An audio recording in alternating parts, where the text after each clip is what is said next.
En Guatemala, cuando una pareja decide formalizar su vida en común, la ley ofrece dos caminos principales, el matrimonio y la unión de hecho. A primera vista, podrían parecer casi lo mismo, pero sus diferencias son enormes y tienen consecuencias muy reales en la vida de las personas. En los próximos minutos, vamos a meternos de lleno en el Código Civil para desglosar artículo por artículo qué significa cada una y cómo funcionan en la práctica. Y claro, esta no es una decisión que se tome a la ligera. La elección entre un camino u otro define cómo se va a proteger el patrimonio, qué derechos se adquieren y, por supuesto, qué obligaciones se asumen. Vamos a poner las cartas sobre la mesa para que esa decisión se base en información clara y directa de la ley. Para que todo quede súper claro, vamos a ir paso a paso. Primero, los fundamentos, las definiciones legales. Luego, cómo se inicia cada unión. Después, los derechos y deberes del día a día. Veremos también cómo terminan, si llega el caso. Y cerraremos con un resumen final de las diferencias más importantes. Muy bien, empecemos por el principio, por los cimientos de todo esto. Para de verdad entender las diferencias, lo primero es ver cómo el propio Código Civil define a cada una de estas figuras. Esta es la base sobre la que se construye todo lo demás. El artículo 79 del Código Civil es muy preciso. Ojo con esta palabra. El matrimonio es una institución. No está ahí por casualidad. Esa palabra le da un peso formal, un estatus solemne ante la ley y la sociedad, y lo establece sobre un pilar clave, la igualdad total de derechos y obligaciones para los cónyuges. Ahora, del otro lado de la moneda, el artículo 48 nos habla de la unión de hecho. Y aquí notamos la primera gran diferencia. No la llama institución, pero sí dice que es reconocida por el Estado. ¿Qué significa esto? Que aunque su origen es diferente, el Estado le da validez legal, y es la ley la que regula sus efectos. No es un matrimonio, pero definitivamente tiene peso legal. Bueno, ya sabemos qué son. Ahora, ¿cómo se formaliza cada una? Y aquí es donde las diferencias empiezan a ser muy evidentes. No hablamos solo de una ceremonia. Los requisitos legales para arrancar marcan dos caminos súper distintos desde el primer momento. A simple vista, la lista de autoridades parece similar, ¿verdad? Alcaldes, notarios, pero cuidado, la unión de hecho tiene una figura que lo cambia todo, un juez. Esto es importantísimo porque, como veremos más adelante, un juez puede reconocer esa unión incluso si una de las partes se opone, o peor aún, después de que una haya fallecido. Eso en el matrimonio es simplemente imposible. El matrimonio tiene una especie de lista de chequeo legal que hay que cumplir sí o sí. El artículo 97 pide, por ejemplo, una constancia de sanidad, un requisito que busca proteger la salud de la pareja. Y si los contrayentes son menores, se necesita la autorización de los padres. Son formalidades previas, barreras de entrada, por decirlo de alguna manera. Y aquí llegamos a una de las diferencias más potentes. El matrimonio es un acto que pasa en un día específico. La unión de hecho, en cambio, puede ser declarada por un juez después de que ya existió por años. El artículo 178 lo deja claro.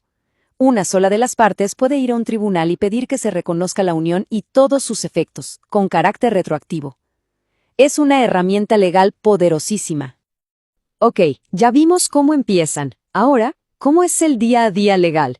Esta parte es clave, porque aquí vamos a ver cómo la ley regula el dinero, los bienes y, por supuesto, a los hijos en cada tipo de unión.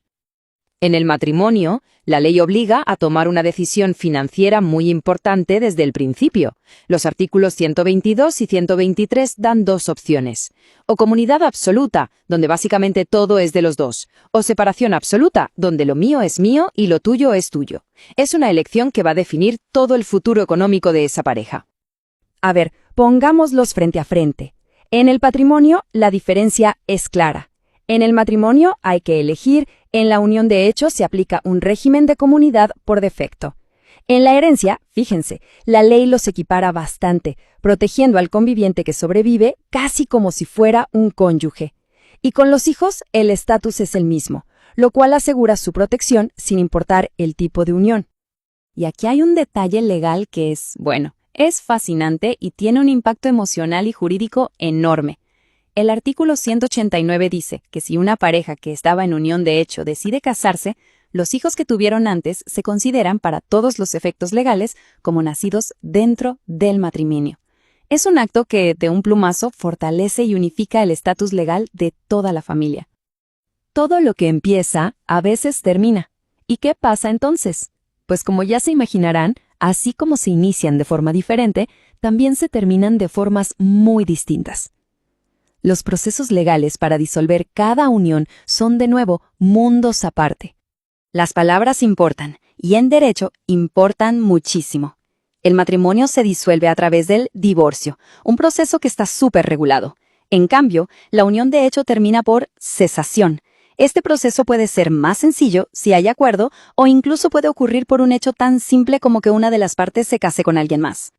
Pero ojo, aquí sí hay un punto en común que es fundamental. No importa cómo termina la relación, ya sea por divorcio o por cesación, la ley es tajante. El patrimonio que se construyó en conjunto se tiene que liquidar. Los artículos 170 y 185 obligan a dividir los bienes comunes formalmente. En eso no hay escapatoria.